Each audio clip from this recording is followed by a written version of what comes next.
Your muscles aren't, showing up. There's no tone there because you've got this layer of fat and inflammation on top. When those things start to change, and they do, because the body wants to revert back to a healthy state. When you look in the mirror and you enjoy what you see and you've got the energy you want in the morning, confidence goes way up. Addressing these things in sequence, the body can't help but bounce back, have the energy, have the drive, have the hormones that it was designed to have. You're a man living in the modern world in a time when men and manhood are not what they once were. You live life on your own terms. You're self-sufficient. You think for yourself and you march to the beat of your own drum. When life knocks you down, you get back up because in your gut, you know that's what men do. You're a badass and a warrior. And on the days when you forget, we are here to remind you who you really are. Welcome to Sovereign Man Podcast, where we aim to make men masculine again. I'm your man, Nikki Ballou, and our guest today is Bryan Hardy of Revitalized Men. He helps men take their health and energy to another level without huge, heavy workouts in the gym and bland, boring diets. Welcome, Bryan.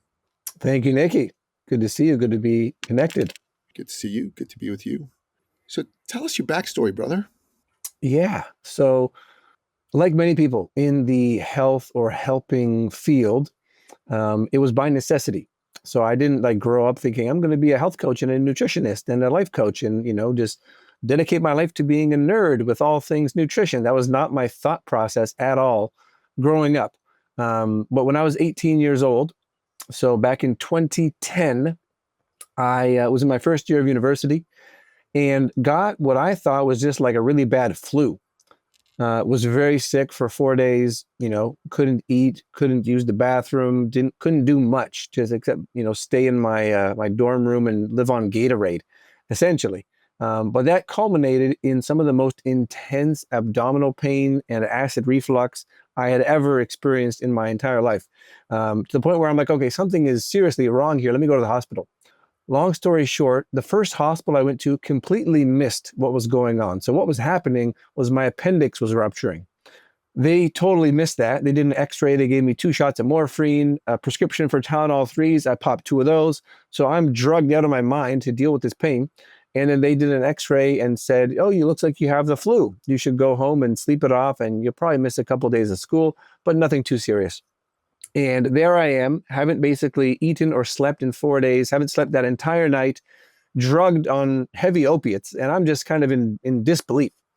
Like something is seriously wrong. Like you guys got to do something. But they discharged me and I just kind of sat there and then had the wherewithal to call my mom, who was about an hour away. And she comes, picks me up, go to a second hospital where they do a CT scan and they tell me, you're a mess. We have to do surgery right away. It's likely your appendix is completely gone at this point from what we can tell. You might wake up with a colostomy bag, which is essentially a poop bag on the outside of your body. Yeah, that's worst case scenario. That was worst case scenario. You might wake up with that. So just be prepared, but hopefully it's just your appendix. And thank God it was just the appendix. So they cleaned me up. They did life-saving surgery. And I always tell people I would not be here if it wasn't for emergency medicine and for prescription antibiotics. Those are the only ways that I was kept alive during that time. But when I started asking the doctors and the nurses, why did this happen? Could I have prevented this from happening? What should I do to, make sure that I don't have something like this happen in the future? And all of the answers I got were very lackluster. They were very much just like, oh, well, we don't really know. It's kind of genetic. It kind of just happens. We can't really tell when it's going to happen, but don't worry about it too much. Just eat enough protein and you'll recover and, get back to your life. And that was a very unsatisfying answer because I like to know how things work. And having almost died at the age of 18, I thought that was a good thing to want to know, why that came to pass. All of this culminated in about a year later, intense digestive issues, all the antibiotics that I was on to keep me alive. And many of us have been through many courses of antibiotics. They're fantastic tools, but they leave you open for infections, opportunistic infections, overgrowth of the kind of things you don't want. And so that was me. About a year later, I was feeling absolutely terrible. I couldn't digest most foods. I was bloated all the time. I was gassy all the time. My brain was not functioning, always tired, even though I slept 8, 9 hours a night, and had no libido, had no drive, just wanted to figure out how to feel better again, how to feel like myself. Yeah. That led me to seeing a naturopath. She introduced me to the realm of holistic nutrition, and it's kind of been history ever since. I became absolutely obsessed. I wanted to learn everything I could about human health, about men's health, about nutrition, supplementation, herbal medicine, everything and anything integrative that could support true well-being, true thriving in myself, first of all. And that took a few years to really get a handle on. And then beyond that, I thought, well, I've already dedicated so much time and I'm clearly obsessed with this field. Why don't I continue? And ended up finding a holistic nutrition school and did a bunch of certifications, and then started working in the field. So you said something to me off camera, which I found quite startling, which you said that you can be in fantastic health without spending a ton of time in the gym. I'm a guy who spends a ton of time in the gym. So what do you mean by that? Yeah, and it's not to say that the gym is bad or that you shouldn't work out in the gym or that you shouldn't lift weights. I do all those things. I love to lift weights. The gym for me is like a playground. It's a place I go to let off steam. It's a place I go to push myself, to test myself. I've been doing that fairly consistently since I was like 14 years old. So I'm a fan. I'm a fan of working out. What I mean is that especially in today's social media influencer, TikTok, short attention span world, you see people who it's their career is to be jacked and ripped, right? That's what they do for a living. And so the kinds of workouts and the kinds of volume that they do, and that someone watching might think, well, I guess I have to go to the gym for 5 times a week for an hour and completely crush myself if I want to be healthy. That's what I mean. You don't have to do that just to be healthy, even to be very strong and or very lean. You can get a tremendous workout in 20, 30 minutes of focused, high-intensity effort. You don't have to be slamming weights around for an hour plus. If you want to, and if your body can tolerate that and recover from that and it fits into your lifestyle, then go for it. But many of the people I speak to, they're fathers, they're business people, they're executives. They don't have an hour every day to be working out, even if they wanted to. And many times their sleep and their nutrition is not dialed in to actually support the kind of volume that they'd be trying to do if they're trying to like compete or be, a professional athlete or a bodybuilder of some kind. So it has to be made to fit into the individual's life. That's what I say. And so if you want to work out a bunch in the gym, you can. You don't have to, but you do need to move. That's non-negotiable, right? You do have to move. Whether that's walking, running, biking, playing with your kids, riding a bike, playing a sport, and sprinkling in some strength training at least a few times a week if you want a well-rounded approach to your fitness. So that's interesting. I mean, my own take on it is, I don't know, I think your health should be the number one priority in your life and not anything else. For many years, I used to be in the health and fitness field myself. I got out of it. I got into the business space, and I still worked out every day, but I didn't pay as much attention to dialing in nutrition and dialing in sleep. And my health suffered. And when I started to pay more attention to it, my health got better. And I'm just wondering, what do you say to guys who say, I'm too busy to do this? Can that be a cop-out? Yeah, it can definitely be a cop-out. And it's an easy one. And it's a understandable one when you feel like, it might not be the reality, but you feel like there's way too many demands on your time. And especially if you have the people pleaser types, right? I was talking to a client recently. He self-identifies as a people pleaser. He's got 3 young kids. He's got a wife. And so they always come first, right? It's like work. I take care of my work.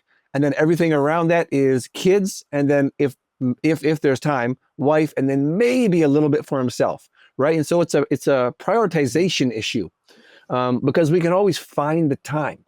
Right? And anybody can find 10 minutes, 20 minutes, a couple times a day. You just got to fit it in. And so I don't care if someone's doing, 10 minutes of calisthenics to start their day, doing that consistently is going to lead to a dramatically better outcome than doing nothing and saying, oh, I don't have time to go to the gym. I don't have time for an hour at the gym plus commuting, changing, etc. This idea people have of what going to the gym has to look like. I don't have time for that, so I'll just do nothing, right?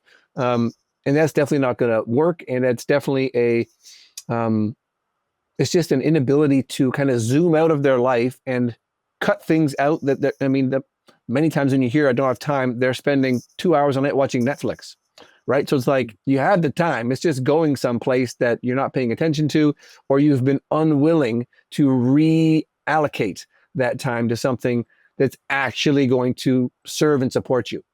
So what about nutrition? What are your thoughts on that?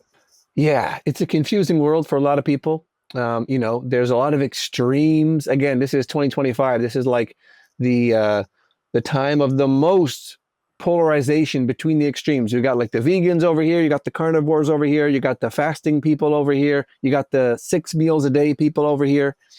And it often leaves people confused. And for me, again, it has to, one, fit into your life, right? If you are on the road 10 hours a day driving a truck, for example, you're probably going to have a different approach to your nutrition than someone who, works from home and has like pre-prepared meals delivered fresh, every week. They can just pop into the kitchen, throw it in the oven, preheat, come back, it's ready, delicious. If you're on the road, if you're away from home, you have to have preparation in mind because you don't have the ability to have convenient, healthy options around you. A couple simple rules, right? Prioritize protein. I don't care if it's plant or animal. If it's animal, it should be of the highest quality you can access and afford, right? Because there is a difference between factory farmed chicken or factory farmed beef and free range, grass fed, happy, healthy cows and chickens. There's a big difference there in terms of the quality of what's in that meat, the energetic quality of that meat. So that's important to look at. But then it's about figuring out what works best for your metabolism, right? This is a very individualized thing. Some people are great at burning fat. They can go to a higher fat kind of a diet. Some people are terrible at burning fat, and that can be a genetic thing.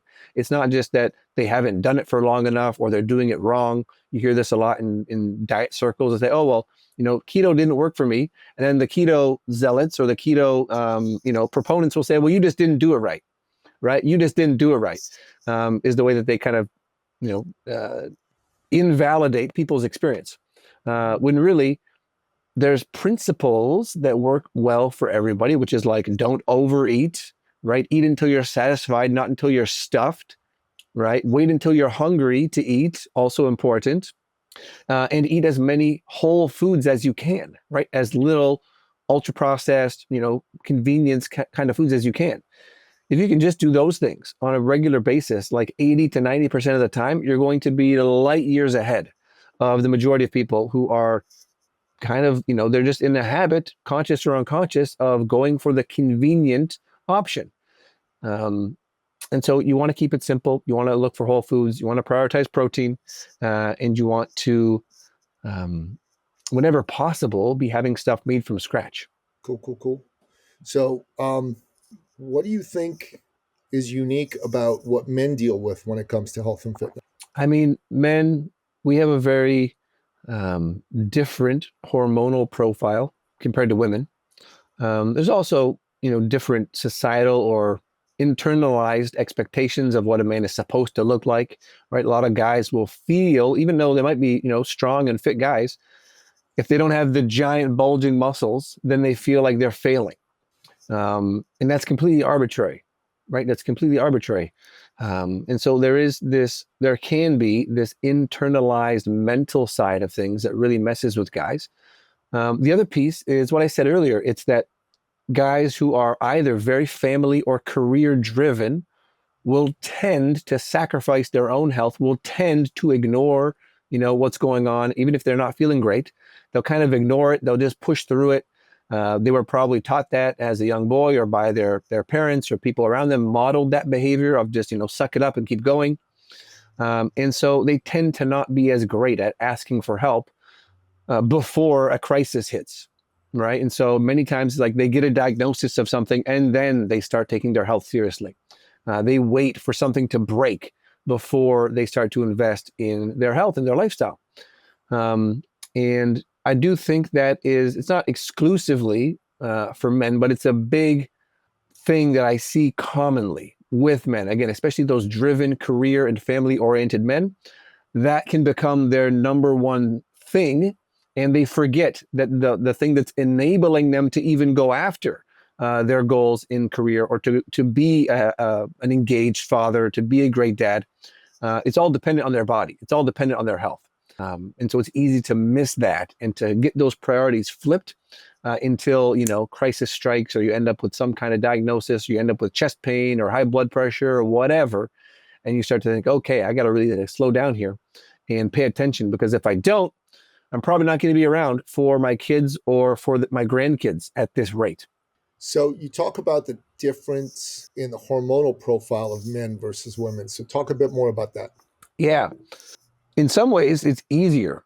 Certainly, it's easier to be lean and strong as a man than it is a woman, just because we tend to have way more testosterone on board. It's also why men are better at fasting than women. It's a hormonal thing.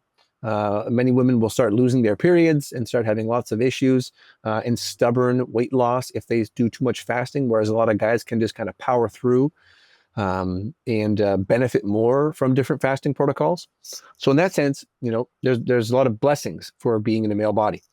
In the modern world, though, there tends to be, whether it's from microplastics, whether it's from synthetic fibers, whether it's from chemicals in the food, chemicals in the air, chemicals in the water. A lot of those chemicals are hormone disrupting chemicals, and a lot of them, like BPA, is one most people are commonly aware of. Like pretty much all water bottles, if they were soft plastic back in the day, they would have had BPA in that class of chemicals, which are very, hormonally toxic, estrogen mimicking chemicals.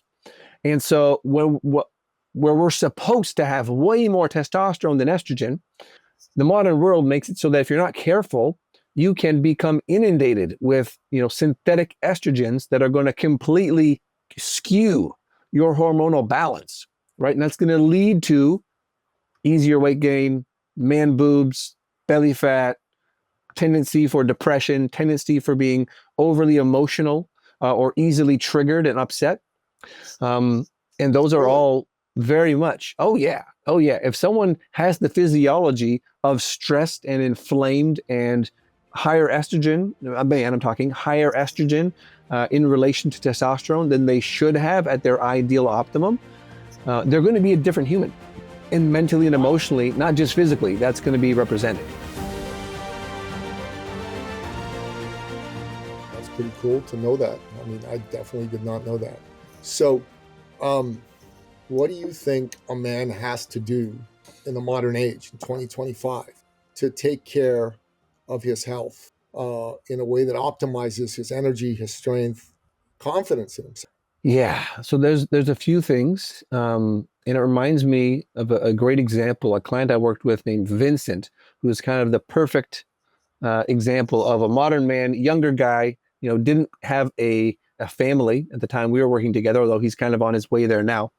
But he was working very long hours. So like 60 plus hour weeks for a big firm, climbing the corporate ladder, doing the thing, grinding it out. And he also just happened to have been diagnosed with a digestive disease, an autoimmune disease, Crohn's disease / ulcerative colitis. And these kind of autoimmune diseases are more common than people would think. Most people just aren't being tested for this stuff, and they're not being screened for it. And so what we had to do in his case, and what I've had to do for a lot of guys, is what I call a digestive reset, right? The gut is the foundation of everything when it comes to nutrition, metabolism, the body, your ability to generate energy. It all starts in the gut. And many times the gut is inflamed. There's the wrong bacteria. There's chronic stress, which makes it really hard for the gut to function and for you to actually digest your food. And so we have to get in there and start resetting those things, right? And so we want to get rid of the inflammatory foods, replace those with the really nourishing foods. We need to many times support things like digestive enzymes, things to stimulate the liver, to do its functioning, because it is also a crucial part of our health and our digestion. And again, in the modern world, I haven't met a single person whose liver couldn't use support. We're just inundated with toxicity. And so we're resetting the gut, we're supporting the liver, we're getting detox flowing more. And then from there, we're adding in supplemental nutrition, right? We're adding in therapeutic dosages of vitamins, of minerals, the kinds of things that literally increase your body's stress tolerance so you can handle more stress, as well as recover from whatever stress you're under. And this is mental stress, emotional stress, work stress, physical stress from working out, right? All those things go in the same stress bucket, and we need to support ourselves in order to maintain our capacity to handle that and to not get, broken, or to really go into burnout and become like totally non-functional, which can happen too. And so as we're doing these things, we're working with the body, right? And this is assuming someone doesn't already have a consistent, fitness routine, right? So we're working with the body to start sprinkling in, right? You got 10 minutes in the morning. Okay, give me 10 minutes of calisthenics, right? You got 30 minutes coming home from work. Let's walk those 30 minutes from work. Let's bike home from work, whatever it is, right? It's finding ways to get more movement into that man's life so that he's not just sitting at a desk for 8+ hours a day and then going home and sitting some more. By doing this gut reset process and supporting health from the inside out, in a matter of, 6 to 8 weeks, we see dramatic differences, right? People who are tired all the time, who had, they felt like they lost their spark, is kind of what I hear from a lot of guys. I don't have that spark. I don't have that fire. You mentioned confidence. This also plays into it as well. Because if you're not energized, and or your skin is looking flat, or you're feeling puffy and inflamed, your muscles aren't, showing up, there's no tone there because you've got this layer of fat and inflammation on top. When those things start to change, and they do, because the body wants to revert back to a more balanced, healthy state, which tends to be on the leaner side for most of us. When that happens, and when you look in the mirror and you enjoy what you see, and you've got the energy you want in the morning, confidence goes way up. And so it's this pronged approach, which I call the vital man method, is really addressing these things in sequence, that when we do that, when we install that into an otherwise stressed and malnourished or depleted lifestyle, the body can't help but bounce back and start to really have the energy, have the drive, have the hormones that it was designed to have. This is fascinating. This is a man in 2025 wanting to optimize his health, given the plethora of environmental factors that he may not even be aware of that are affecting him. He needs a team, is what I'm hearing. I mean, I definitely have a team, and they don't all know they're on my team, but they're all on my team. Like, I got a guy I work with who coaches me around my bodybuilding. I've got someone I've talked to around breath. I've got someone that I talk to around my mental well-being, et cetera, et cetera. It sounds like what you're saying is you can't do this on your own. You need a team around you to help you navigate all this. You want to comment on that? Yeah. And it's a great, great observation. And I love that you've set that up for yourself, because very few have, right? Most guys have not afforded themselves that benefit and that privilege, and which is why it feels so heavy and isolating sometimes, just trying to figure it all out.